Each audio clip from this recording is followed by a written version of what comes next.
Hi friends, welcome back to my channel. ನಾನು ನಿಮ್ಮ ಶಾಂತಲಾ ಉಮೇಶ್. ಇವಾಗ ಸಂಜೆ 6:30 7 ಗಂಟೆ ಟೈಮು. ಇವಾಗ ಬ್ಲಾಗ್ ಸ್ಟಾರ್ಟ್ ಮಾಡ್ತಾ ಇದ್ದೀನಿ. ಎಕ್ಸಿಬಿಷನಿಗೆ ಹೋಗೋಣ ಅಂತ ಹೊರಟಿದ್ದೀವಿ.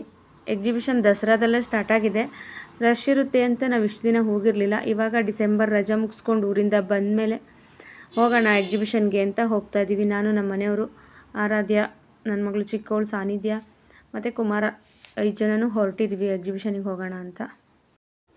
ತುಂಬ ಅಂದರೆ ತುಂಬ ಟ್ರಾಫಿಕ್ ಇತ್ತು. ನಾವು ಅದನ್ನೇ ಮಾತಾಡ್ಕೊಂಡು ಹೋಗ್ತಾ ಇದ್ವಿ. ಇವಾಗ ನಾವು ಸ್ಟಾರ್ಟಿಂಗ್ ಮೈಸೂರಿಗೆ ಬಂದಾಗ ಇಷ್ಟೊಂದು ಗಾಡಿಗಳೇ ಇರಲಿಲ್ಲ. ಇವಾಗೇನು ಇಷ್ಟೊಂದು ಗಾಡಿಗಳಾಗ್ಬಿಟ್ಟಿದೆ ಅಂತ ಮಾತಾಡ್ಕೊಂಡು ಹೋಗ್ತಾ ಇದ್ವಿ ನಾನು ನಮ್ಮ ಮನೆಯವರು. ನನ್ನ ಮಗಳು ಏನೋ ಒಂದು ಕೀಟ್ಲೆ ಮಾಡ್ತಾನೆ ಇದ್ಲು. ಎಕ್ಸಿಬಿಷನಿಗೆ ಹೋಗೋದಕ್ಕೆ ರೆಡಿಯಾಗಿ ಕಾಯ್ತಾ ಇದ್ಲು ಅವಳು ಪಾಪ ಬರಲಿ ಅಂತ. ಅವ್ರ ಪಾಪ ಸ್ವಲ್ಪ ಲೇಟಾಗಿ ಬಂದರು. ಇವಾಗ ಕಾರಲ್ಲಿ ಡ್ಯಾನ್ಸ್ ಮಾಡಿಕೊಂಡು ಏನೋ ಕೀಟ್ಲೆ ಮಾಡಿಕೊಂಡು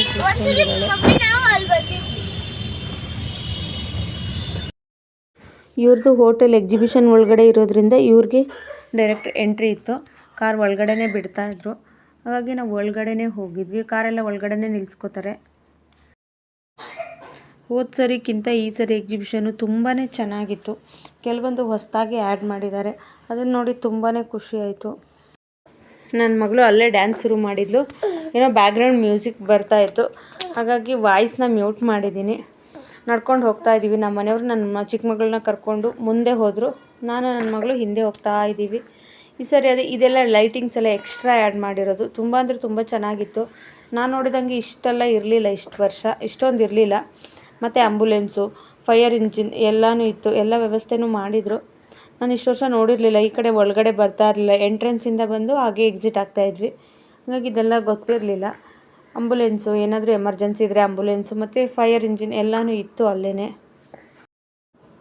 ನಾನು ನಮ್ಮ ಮನೆಯವ್ರ ಹತ್ರ ಹೇಳ್ತಾ ಇದ್ದೆ, ಇದೆಲ್ಲ ನಾನು ನೋಡೇ ಇರಲಿಲ್ಲ, ಹೊಸದಾಗಿ ಆ್ಯಡ್ ಮಾಡಿರೋದು, ತುಂಬ ಚೆನ್ನಾಗಿದೆ ಅಂತ ಹೇಳ್ತಾ ಇದ್ದೆ. ಮತ್ತು ಈ ಗಾಡಿಗಳು, ಈ ಟ್ರೈನು, ಚಿಕ್ಕ ಚಿಕ್ಕ ಕಾರ್ಗಳು ಇದನ್ನೆಲ್ಲ ಆಚೆನೇ ಓಡಾಡಿಸ್ತಾಯಿದ್ರು. ಈ ಥರದ್ದೆಲ್ಲ ಇರಲಿಲ್ಲ ಇಷ್ಟು ವರ್ಷ ನಾನು ನೋಡ್ದಂಗೆ. ಈ ವರ್ಷವೇ ಫಸ್ಟು ನಾನು ನೋಡಿರೋದು. ಇತ್ತೋ ಏನೋ ಗೊತ್ತಿರಲಿಲ್ಲ, ಬಟ್ ಇಷ್ಟು ವರ್ಷ ನಾನು ನೋಡಿರಲಿಲ್ಲ. ತುಂಬ ಅಂದರೆ ತುಂಬ ಚೆನ್ನಾಗಿತ್ತು. ಯಾವಾಗ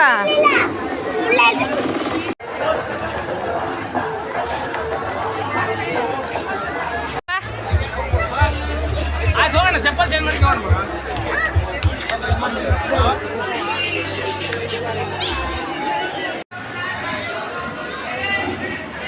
ಗೊತ್ತಾ, ಅದಕ್ಕೊಂದು ಜ್ಯೂಸ್ ಹಾಕ್ಬಿಟ್ಟು, ಆ ಥರ ಜ್ಯೂಸು, ಆಮೇಲೆ ಐಸ್ ಕ್ರೀಮ್ ಹಾಕ್ಬಿಟ್ಟು ಮತ್ತೆ ಜ್ಯೂಸ್ ಹಾಕ್ಬಿಟ್ಟು ಆಮೇಲೆ ಕೊಡ್ತಾರೆ. ಗೋಪಿ ಓನೇ ಬಂಗಾರಿ ಅಲ್ಲಲ್ಲಮ್ಮ. ಅಲ್ಲಿ ಸಾಂಗ್ ಹಾಕಿದ್ರು. ನನ್ನ ಮಗಳು ಡ್ಯಾನ್ಸ್ ಮಾಡ್ತಾ ಇದ್ಲು. ಡ್ಯಾನ್ಸ್ ನೋಡ್ಕೋತಾ ಹೋದ್ವಿ ಹಾಗೇನೆ ಮುಂದೆ. ನೆಕ್ಸ್ಟ್ ತುಂಬ ಚೆನ್ನಾಗಿ ಮಾಡಿದರು. ಪಂಚಾಯತ್ ರಾಜ್ ವ್ಯವಸ್ಥೆ, ಸಾರಿಗೆ ವ್ಯವಸ್ಥೆ ಎಲ್ಲನೂ ತುಂಬ ಚೆನ್ನಾಗಿತ್ತು. ಕೆಲವೊಂದೊಂದು ಮಾತ್ರ ಕ್ಯಾಪ್ಚರ್ ಮಾಡಿದ್ದೀನಿ. ಮತ್ತು ಗೃಹಲಕ್ಷ್ಮಿ, ಹೀಗೆ ಎಲ್ಲನೂ ಅವ್ರು ಏನೇನು ಗ್ಯಾರಂಟಿ ಕೊಟ್ಟಿದ್ರು ಅದು ಎಲ್ಲನೂ ಇತ್ತು. ಹೀಗೆ ನೋಡ್ಕೋತಾ ಹೋಗ್ತಾ ಇದ್ವಿ. ಒಳಗಡೆ ಏನು ಹೋಗಿರಲಿಲ್ಲ, ಯಾಕಂದರೆ ಯಾವಾಗಲೂ ನೋಡಿದ್ದೆ ನಾನು.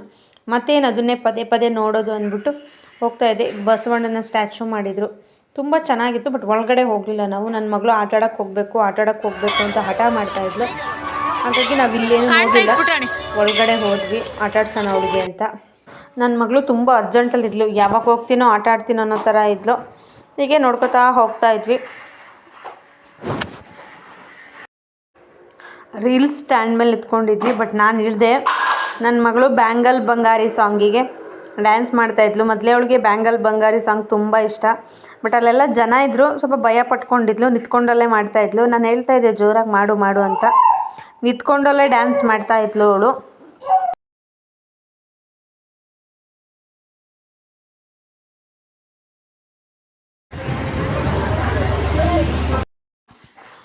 ಅದಾದಮೇಲೆ ನೆಕ್ಸ್ಟು ಇದೇನೋ 3D ಎಫೆಕ್ಟ್ ಮೂವಿ ಅಂತೆ. ನಾನು ನಮ್ಮ ಮನೆಯವರು, ನನ್ನ ಮಗಳು ಹೋದ್ವಿ. ಪಾಪನ್ನ ಕರ್ಕೊಂಡು ಹೋಗೋಂಗಿಲ್ಲ, ತುಂಬ ಸೌಂಡ್ ಇರುತ್ತೆ ಅಂದ್ಬಿಟ್ಟು, ಭಯ ಪಟ್ಕೋತಾಳೆ ಅಂದ್ಬಿಟ್ಟು ನಾನು ನಮ್ಮ ಕುಮಾರನ ಜೊತೆ ಅವಳನ್ನ ಬಿಟ್ಟು ನಾವು 3 ಜನ ಒಳಗಡೆ ಹೋದ್ವಿ. ಅದು ತಲೆ ಸುತ್ತಿ ವಾಮಿಂಟ್ ಎಲ್ಲ ಬರೋ ಥರ ಆಗ್ಬಿಡ್ತು. ನಮ್ಮ ಮನೆಯವರು ಅರ್ಧಕ್ಕೆ ನನಗಾಗಲ್ಲ ಅಂತ ಹೋದರು. ನಮ್ಮ ಮನೆಯವರು, ನನ್ನ ಮಗಳು, ನಾನು ಮಾತ್ರ ಫುಲ್ಲು ಮೂವಿ ಮುಗಿಯೋವರೆಗೂ ಕುತ್ಕೊಂಡು ನೋಡ್ಕೊಂಡು ಬಂದೆ. ತುಂಬ ಅಂದರೆ ತುಂಬ ತಲೆ ಸುತ್ತಾಯಿತು ನನಗೆ. ಹಾಗೆ ಮುಗಿಸ್ಕೊಂಡು ಆಚೆ ಬಂದೆ. ನಮ್ಮ ಮನೆಯವರೆಲ್ಲ ಕಾಯ್ತಾಯಿದ್ರು. ನನ್ನ ಮಗಳು ಆಟ ಆಡಬೇಕು ಅಂತ ತುಂಬ ಅರ್ಜೆಂಟಲ್ಲಿದ್ಲು. ಅಲ್ಲಿ ನಿಲ್ಲಕ್ಕೆ ಬಿಡ್ತಾ ಇರಲಿಲ್ಲ. ಬನ್ನಿ ಹೋಗೋಣ ಅಂತ ಹೇಳಿ ಕರ್ಕೊಂಡು ಹೊರಟ್ಲು. ನಾವು ಇನ್ನೊಂದು ಸ್ವಲ್ಪ ಹೊತ್ತು ನಿಧಾನ ನೋಡ್ಕೊಂಡು ಹೋಗೋಣ ಅಂತ ಇದ್ವಿ. ಅವಳು ನಿಲ್ಲಕ್ಕೆ ಬಿಡ್ತಾ ಇರಲಿಲ್ಲ. ನಾನು ಹೋಗಬೇಕು ಅಂತ ಹಠ ಮಾಡೋಕ್ಕೆ ಶುರು ಮಾಡಿದ್ಲು ಆಟ ಆಡೋದಕ್ಕೆ. ಹಾಗಾಗಿ ಅಲ್ಲಿಂದ ಹೊರಟ್ವಿ. ಮೂವಿ ಒಂಥರ ಚೆನ್ನಾಗಿತ್ತು. ಬಟ್ ನಮ್ಮ ಮೈ ಮೇಲೆ ಬಂದು ಹೋಗೋ ಥರ ಅನ್ನಿಸ್ತಾಯಿತ್ತು 3D ಎಫೆಕ್ಟ್ ಇರೋದ್ರಿಂದ. ತುಂಬ ಚೆನ್ನಾಗಿತ್ತು. ಇದು ಸೆಕೆಂಡ್ ಟೈಮ್ ನಾನು ಈ ಥರ ಮೂವಿ ನೋಡ್ತಾ ಇರೋದು. ಒಂದ್ಸರಿ GRS ಅಲ್ಲಿ ನೋಡಿದೆ, ಅದಾದಮೇಲೆ ಇವಾಗಲೇ ನೋಡಿರೋದು. ಎಕ್ಸ್ಪೀರಿಯೆನ್ಸ್ ತುಂಬ ಚೆನ್ನಾಗಿತ್ತು. ಅಲ್ಲಿರೋರೆಲ್ಲ ಜೋರಾಗಿ ಕೂಗ್ಕೋತಾ ಇದ್ರು. ಸ್ವಲ್ಪ ಭಯನೇ ಆಗ್ತಾಯಿತ್ತು. ಎಲ್ಲೋ ತೊಗೊಂಡೋಗಿ ಕೆಳಗಡೆ ಬಿಸಾಕ್ದಂಗೆ ಅನ್ನಿಸ್ತಾಯಿತ್ತು ನಮ್ಮನ್ನು. ಹಾಗಾಗಿ ಹಂಗೆ ಆದ ತಕ್ಷಣ ಎಲ್ಲರೂ ಕೂಗೋರು ಜೋರು. ಮೂವಿ ಒಂಥರ ಚೆನ್ನಾಗಿತ್ತು. ಎಕ್ಸ್ಪೀರಿಯೆನ್ಸ್ ತುಂಬ ಚೆನ್ನಾಗಿತ್ತು.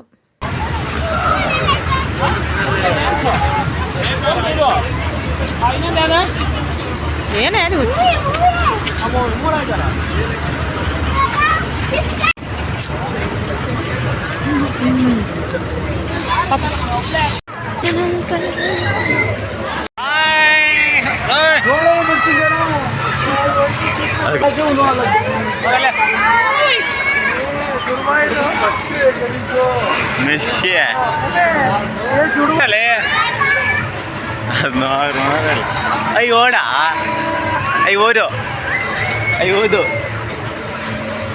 ಐವತ್ತು ಬರ್ತಾರೆ ಇವರು ಅಲ್ಲ.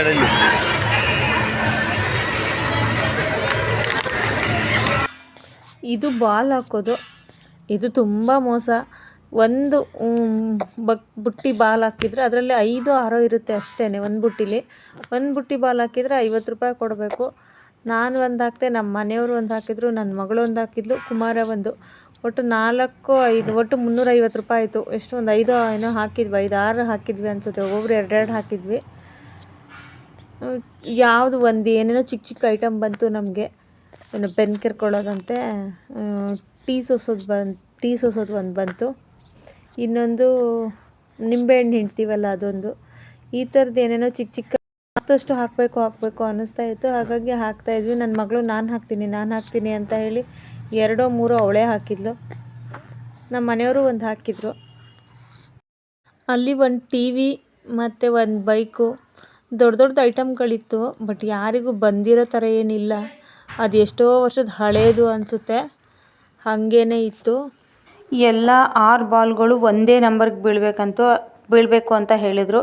ಅದು 6 ನಂಬರ್ಗೆ ಬೀಳಬೇಕು, ಆವಾಗ ಮಾತ್ರ ಬೈಕ್ ಬರುತ್ತೆ ಅಂತ ಹೇಳಿದ್ರು. ಅವ್ರನ್ನ ಕೇಳಿದ್ವಿ ನಾವು.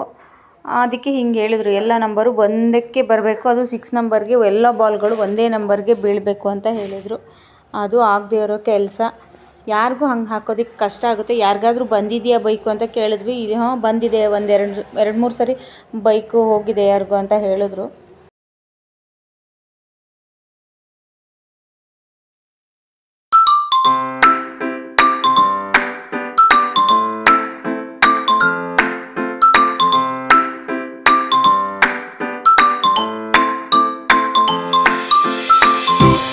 ನಾನು ಕೇಳ್ತಾ ಇದ್ದೆ ಅವ್ರ ಹತ್ರ, ಯಾವ್ಯಾವುದಕ್ಕೆ ಎಷ್ಟೆಷ್ಟು ಬಾಲ್ ಹಾಕಿದರೆ TV ಇಲ್ಲ ಬೈಕ್ ಬರುತ್ತೆ ಅಂತ. ಈ ನನ್ನ ಮಗಳು ನಾನು ಮತ್ತೊಂದು ಹಾಕ್ತೀನಿ ಕೊಡಮ್ಮ ಅಂತ ಇಸ್ಕೊತಾ ಇದ್ಲು.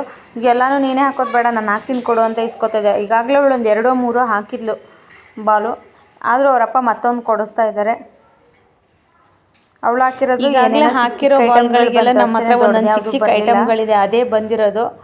ನೆಕ್ಸ್ಟ್ ಅದೇ ಸಣ್ಣ ಪುಟ್ಟ ಐಟಮ್ಗಳು ಕೆಲವೊಂದೊಂದು ಬಂತು, ಒಂದು 7-8 ಐಟಮ್ ಬಂತು. ಅಲ್ಲಿಂದ ತಗೊಂಡು ಹೊರಟ್ವಿ.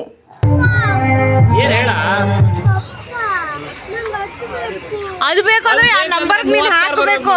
36 ಬಂದರೆ ಮಾತ್ರ ಬರುತ್ತೆ.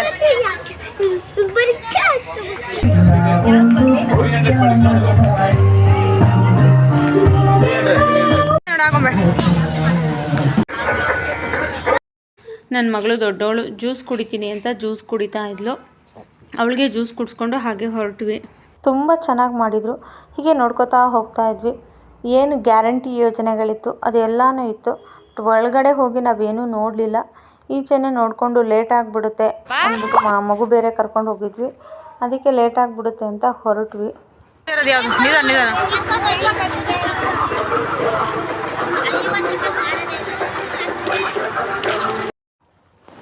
ಅಲ್ಲೇ ಊಟ ಎಲ್ಲ ಮುಗಿಸ್ಕೊಂಡು ನನ್ನ ಮಗಳು ದೋಸೆ ತಿಂದಳು. ನಾನು ಪಲಾವ್ ಮತ್ತು ಕಾಫಿ ಅಲ್ಲ ಟೀ ಅನಿಸುತ್ತೆ, ಟೀ ಕುಡಿದೆ. ಪಾಪಗೂ ಊಟ ಎಲ್ಲ ಮಾಡ್ಕೊಂಡು ತಗೊಂಡು ಬಿಸಿ ಹಾಲು ಅಲ್ಲಿಂದ ಹೊರಡೋಷ್ಟೊತ್ತಿಗೆ ಲೇಟ್ ಆಗಿತ್ತು. ನಾವು ರಾತ್ರಿ ಹೊರಟವಾಗ 11 ಗಂಟೆ ಆಗಿತ್ತು ಅನಿಸುತ್ತೆ. ಎಲ್ಲ ಸ್ಟಾಲ್ಗಳನ್ನೂ ಕ್ಲೋಸ್ ಮಾಡ್ತಾಯಿದ್ರು. ಎಲ್ಲನೂ ಮುಗಿಸ್ಕೊಂಡು 11 ಗಂಟೆಗೆ ಹೊರಟ್ವಿ ಅಲ್ಲಿಂದ. ಪ್ಲೀಸ್ ಎಲ್ಲರೂ ಸಪೋರ್ಟ್ ಮಾಡಿ. ಯಾರ್ಯಾರು ಸಬ್ಸ್ಕ್ರೈಬ್ ಮಾಡಿಲ್ಲ ಎಲ್ಲ ಸಬ್ಸ್ಕ್ರೈಬ್ ಮಾಡ್ಕೊಂಡು ನೋಡಿ. ಹೀಗೆ ಹೆಚ್ಚು ಸಪೋರ್ಟ್ ಮಾಡಿ. ಪ್ಲೀಸ್ ಎಲ್ಲರೂ ಲೈಕ್, ಶೇರ್, ಕಮೆಂಟ್ಸ್ ಮಾಡಿ. ಹೀಗೆ ಸಪೋರ್ಟ್ ಮಾಡ್ತಾಯಿರಿ. ನಿಮ್ಮ ಅಭಿಪ್ರಾಯನ ಕಮೆಂಟ್ಸ್ ಮೂಲಕ ತಿಳಿಸಿ. Thank you for watching. Thank you for all.